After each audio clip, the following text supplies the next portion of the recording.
Of course, our reporters are out and about around the country, and ordinary South Africans and political leaders have come out in their numbers today to elect their new government. Pheladi Sethusa is our reporter in the Western Cape. Earlier she was in Kenilworth, where ANC veteran Andrew Mlangeni voted. She now joins us, I understand, from Slovo Park in Cape Town. Pheladi, there's been plenty on the go just in terms of the weather perhaps preventing people from coming out in their numbers. That doesn't seem to be the case where you are.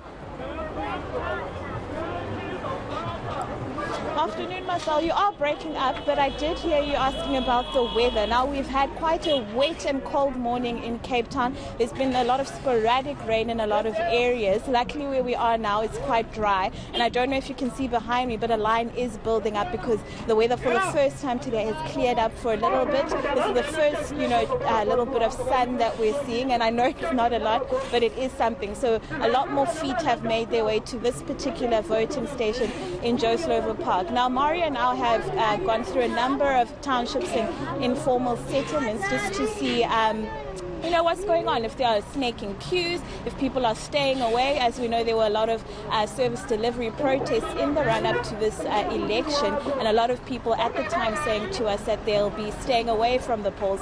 But we haven't really seen evidence of that as yet. Every voting station we've driven past and walked into, there have been people steadily coming in, a lot of them moving quite quickly. We haven't ran into a line that was at a standstill or, taking voters quite a long time to get through. So far, so good in Cape Town, it seems. Pheladi, the issue with the Western Cape, as always, every election, is the issue around the DA holding on to its majority in the province and the ANC trying to claw back some ground. What are you hearing from party agents? Sure. So party agents that we've talked to obviously vouch for their party and believe they are going to win. We've heard ANC party agents say that they're winning back the Western Cape and are going to take it back from the DA, whereas the DA is saying they're expecting to win with a majority once again and hold on to that. So we're not sure who to believe at this moment. I think we can all just wait for the polls to come back. And then we also have the EFF, for instance, saying that they're going to increase their 2% that they got last time, maybe all the way to 10% this time. So everyone believes and hopes for the best at this moment. Of course, people will talk about voter apathy and not just the weather that's at play when it comes to a lack of lines in Cape Town, particularly where you are.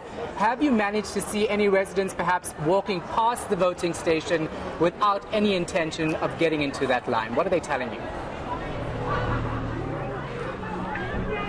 So obviously we've been going to voting stations where people rocking up are there with the intention to vote, Shohan. So I haven't ran into anyone today who's saying, I'm not getting involved, I'm just walking to the shops. And everyone we've walked past or ran into today is walking to the voting station nearest to them to make their mark. And those people believe quite firmly in making their mark. I think what will be interesting for us as we carry on driving through some of these informal settlements and townships throughout the day is maybe running into those people who are sitting on street corners and are adamant that they are not going to vote, because we've heard a lot of those voices in the run-up to this election. So it'll be interesting today to see if people are sticking to that or are being swayed by the kind of chias that has come with the voting day.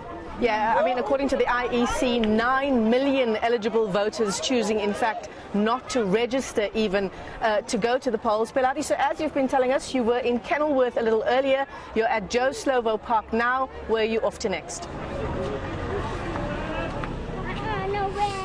Next, we want to go back into sort of Khayelitsha, maybe Langa, because we know those are areas that have had very, very serious service delivery protests in the past, particularly over things like housing, basic services like electricity and sanitation. So we want to go back to those areas to see if people are still disgruntled and are planning to stay away, as they've said to us time and time again at these protests, or if they've been swayed and think there is a chance of their ex making a change where they live. Pheladi Sethusa, reporter in Slovo in Cape Town. She's, of course, traveling across the major city, Cape Town. So many people all over. In Khayelitsha, it'll be very interesting to see whether people are still going to support the Democratic Alliance in this election.